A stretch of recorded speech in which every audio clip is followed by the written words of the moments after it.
कसम मोर नबी दो जहान अल कुरान अल्लाह अल्लाह का कसम मोर नबी दो जहान अल्लाह अल्लाह का कसम मोर नबी दो जहान अल कुरान अल्लाह अल्लाह का कसम मोर नबी दो जहान अल्लाह अल्लाह का कसम मोर नबी दो जहान अल कुरान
হাতে মা ফাতেমা সবকিছু তুলে দিচ্ছে, কি ঢাল তলোয়ার যা কিছু লাগে যুদ্ধের সরঞ্জাম তুলে দিচ্ছে। আর তুলে দেওয়ার পরে আমার মা ফাতেমা বলছে, স্বামী তো আমি একটা কথা বলবো আপনাকে। আমার হযরতে আলী বলে না, আপনি যদি নারাজ না হন তাহলে আমি একটা কথা আছে, আমার একটা আবদার। কি? আপনি যখন ওই যুদ্ধ থেকে ফিরবেন আমার জন্য একটা নতুন জামা আনবেন। কেন? আমি যে জামাটা পরি এত তালি দেওয়া হয়ে গেছে, এত তালি দেওয়া হয়ে গেছে, এই আর তালি দেওয়ার জায়গা নেই, যদি আপনি আনেন তাহলে আমি বড় খুশি হব। এই কথাটা শোনার পরে হযরতে আলীর মনটা একটু খারাপ হয়ে গেল। কেন? তিনি চিন্তা করছে, হ্যাঁ আমি তো যুদ্ধে যাচ্ছি, যদি না ফিরি কেমন করে আনবো। কিন্তু ঘটনাটা ইমাম হাসান ইমাম হুসাইন দেখে ফেললো আর আমার দয়ার নবীর কাছে ছুটে গেল। গিয়ে যখন আমার নবী জিজ্ঞেস করে, তোমার আব্বা মা কি করছিল, কেমন আছে? আমার আব্বা মা ভালো আছে, আব্বা যুদ্ধে গেছে, কিন্তু আমার আব্বা যুদ্ধে গেল মনটা খারাপ। কেন? না, আমার আম্মা একটা নতুন জামা চেয়েছে। এই কথাটা শোনার পরে দয়ার নবীর চোখ থেকে টপ টপ করে পানি ঝরে। কি ঘটনা হয় মন দিয়ে শুনতে হবে, লিখছে দেখুন। স্বামীর মনে মা বোনেরা ব্যথা দিও না, আমার নবীর ঘোষণা। স্বামীর মনে মা বোনেরা ব্যথা দিও না, আমার নবীর ঘোষণা। ঘটনা শোনো মা ফাতেমা, ঘটনা শোনো মা ফাতেমা স্বামীর মনে মা বোনেরা ব্যথা দিও না আমার নবীর ঘোষণা ঘটনা শোনো মা ফাতেমা ঘটনা শোনো মা ফাতেমা কি ঘটনা শুরু হয় কবি ছন্দের মাধ্যমে লিখছে দেখো ওই যুদ্ধ করতে যাবে আলী হাতে নিল তলোয়ার যুদ্ধ করতে যাবে আলী হাতে নিল তলোয়ার মা ফাতেমা স্বামীর কাছে করলো এমন আবেদন মা ফাতেমা স্বামীর কাছে করলো এমন আবেদন যুদ্ধ থেকে ফেরার পথে আসবে যখন ঘরে একটি নতুন কাপড় কিনে আনবে আমার তরে একটি নতুন কাপড় কিনে আনবে আমার তরে কথা শুনে হযরত আলী বড়ই দুঃখ পায় এই কথা শুনে হযরত আলী বড়ই দুঃখ পায় যদি আমি শহীদ হয়ে যাই কে আনবে বলো কাপড় তোমার কে আনবে বলো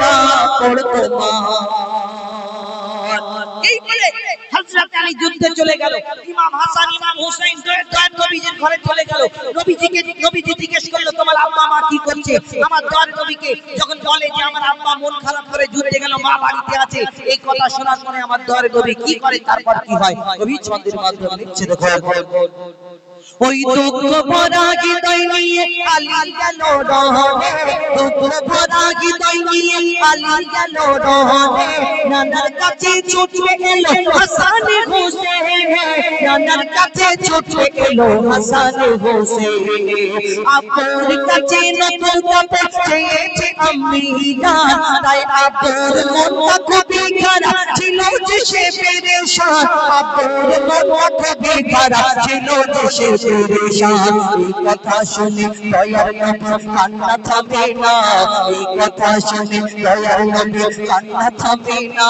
কি ভুল করলো ফাতেমা কি ভুল করলো ফাতেমা কি করলে বলো বেবি আমার কি করলে বলো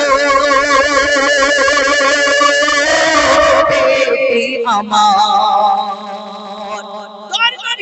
বড় কষ্ট পেয়েছে বড় রাগ করেছে বড় কষ্ট পেয়েছে মনে ব্যথা পেয়েছে কিন্তু আমার এদিকে মা ফাতেমা নিজের বাড়িতে কাজ করে দেখে একদিন হয়ে যায় দুদিন হয়ে যায় তিন দিন হয়ে যায় আমার দয়ার নবী প্রত্যেকদিন মা ফাতেমার বাড়িতে খোঁজ খবর নিতে যেতেন দেখা করতে যেতেন কিন্তু একটা সময় এলো তিন দিন হয়ে গেল আমার দয়ার নবী যখন মা ফাতেমার বাড়িতে যায় না মা ফাতেমা চিন্তা করে কেন আমার আব্বা আমার বাড়ি কেন আসে না শরীরটা খারাপ নাকি আমার আব্বা কেন আসে না আমার আব্বা কেন আসে না বলে ছুটে ছুটে মা ফাতেমা দয়ার নবীর ঘরের সামনে চলে গেল সালাম দেওয়ার পরে আমার নবীজি সালামের উত্তর দেওয়ার পরে অন্যদিকে তাকায় মা ফাতেমার দিকে তাকিয়ে দেখে না কে দয়ার নবী আর জান্নাতের রানী মা ফাতেমা তার দিকে তাকিয়ে দেখে না কি হয় তারপর নবী ছন্দের মাধ্যমে লিখছে দেখো যার মুখ না দেখে ঘুমাতো না দয়ার নবীজি আমার যার মুখ না দেখে ঘুমাতো না দয়ার নবীজি আমার রাতের পরে রাত কেটে যায় মুখ দেখে না ফাতেমা রাতের পরে রাত কেটে যায় মুখ দেখে না ফাতেমা মা ফাতেমা ছুটে এলে আব্বা জানের কাছে তবু বেটির মুখ দেখে না পেছন ফিরে আছে তবু বেটির মুখ দেখে না পেছন ফিরে আছে বলছে নবী ওগো বেটি বাড়ি চলে যাও বলছে নবী ওগো বেটি বাড়ি চলে যাও আগে স্বামীর কাছে ক্ষমা চাও তবে করবে ক্ষমা আল্লাহ আমার তবে করবে ক্ষমা আল্লাহ আমার কে বলছে নবীজি বলছে আগে ক্ষমা দিয়েছো নবীজির বেটিকে আর এইদিকে দয়ার নবীর বেটি মা ফাতেমা ছুটে ছুটে কাঁদতে কাঁদতে নিজের বাড়িতে চলে যায় কিন্তু এখন বর্তমান যুগটা ভালো না মোবাইলের যুগ এখন কিছু প্রধানমন্ত্রী মার্কা মা আছে দেখবেন যদি মেয়ের ঘরে অশান্তি হয় মাকে যদি ফোন করে মা গো তুমি আমাকে কোন জায়গায় বিয়ে দিলে আমার বাগানের পুকুরে যদি গলায় কলসি ঢুকিয়ে মেরে ডুবিয়ে মেরে ফেলে দিলে তাও আমি আরামে থাকি নাকি পুকুরে ডুবিয়ে মেরে ফেলে দিলে আরামে নাকি থাকি কোথায় আরাম থাকে জানি না। তো সেই মাকে যখন বলে কেন মা, তখন বলে কেন, কি হয়েছে, না তোমার জামাই আমাকে এই বলেছে, এ আমাকে এই বলেছে, ও আমাকে এই বলেছে। তখন বলার পরে মা বলে কেন, আমাদের কি ক্ষমতা কম আছে, না পাওয়ার কম আছে, না আমাদের টাকার কমি আছে, কোন দিকে কমি আছে, না তোকে যদি চারটে বলে তুই আটটা বলবি, তোকে যদি দুটো মারে তুই চারটে মেরে আর আমাদের ঘরে চলে আসবি, বাদ বাকি দেখে নেবো। এরা হাতটা এরকম করে বলে দেখে নেবো। আরে দেখে নিবি, ভিতরে যখন যাবি এর হাত এরকম হবে না, দেখে নিবি সোজা হয়ে পড়ে থাকবে এরকম করে। ওই যে মাটা শিক্ষা দেয় যে তুমি আমার বাড়িতে চলে আসো, ওই মেয়েটা জীবনটা শেষ হয়ে গেল। কেন, ভাইদের বাড়িতে ভাবিদের কথা শুনতে থাকবে। আর যে মাটা বললো তুমি চলে আসো, 2-4 দিন পরে ওই ভিতরে চলে যাবে আর কাটার তাল খাবে, গুড়গুড় করে আওয়াজ হবে, কোলে করে নিয়ে বসে থাকবে যে তুই আমার সাথে চল, খবরে চল। না, ও জীবনটা নষ্ট করে দিয়ে নিজে ভিতরে গিয়ে গুড়গুড় করে তার কাটার তাল খাবে। যাই হোক, মা ফাতেমা নিজের বাড়িতে চলে যায়। তারপর কি হয় লিখছে দেখো, ওই দুঃখ ভরা হৃদয় নিয়ে আলী গেল রহনে, যুদ্ধ হতে হযরত আলী এলো যখন ঘরে, যুদ্ধ হতে হযরত আলী এলো যখন ঘরে, চাইছে ক্ষমা মা ফাতেমা কাঁদ তোকে ধরে, চাইছে ক্ষমা মা ফাতেমা কাঁদ তোকে ধরে, ক্ষমা করে দাও আমারে। মা ফাতেমা পা দুটো ধরে ক্ষমা চায়। হযরত আলী বলে কি হলো, কি এমন হলো? তখন মা ফাতেমা বলছে ক্ষমা করে দাও আমারে, আর করব না এমন, তোমার মনে ব্যথা দিলে ব্যথা পাই গো খোদার রাসূল, তোমার মনে ব্যথা দিলে ব্যথা পাই গো খোদার রাসূল, স্বামীর মনে ব্যথা দিলে ব্যথা পাই গো খোদার রাসূল। আলী ফাতেমা হাসান হোসেন নবীর কাছে যায়, আলী ফাতেমা হাসান হোসেন নবীর কাছে যায়, নবী মোর দেখে শান্তি পায়, এমন ভুল কখনো করো না গো আর, এমন ভুল কখনো করো না গো আর। নবী কি বলছে, আমরা এই কারণে কষ্ট পাইনি। হযরত আলী বলছে আমি তো যুদ্ধে যাচ্ছিলাম, যদি না ফিরে এই কারণে মন খারাপ। কিন্তু সেই দিন মা ফাতেমাকে আমার দয়ার নবী উম্মতের শিক্ষার জন্য কি বলে গেলেন, শোনো শেষ কথাই লিখছে তো। বলছে নবী আল আরাবী শোনো বেটি ফাতেমা, বলছে নবী আল আরাবী শোনো বেটি ফাতেমা, আলী যদি আজ তোমাকে না করিত ক্ষমা, আলী যদি আজ তোমাকে না করিত ক্ষমা, আমি তোমার বাবা তোমাকে ক্ষমা করতাম না, স্বামীকে যে দুঃখ দেবে আমি নবী তাকে চিনব না, স্বামীকে যে দুঃখ দেবে নবী তাকে চিনবে না।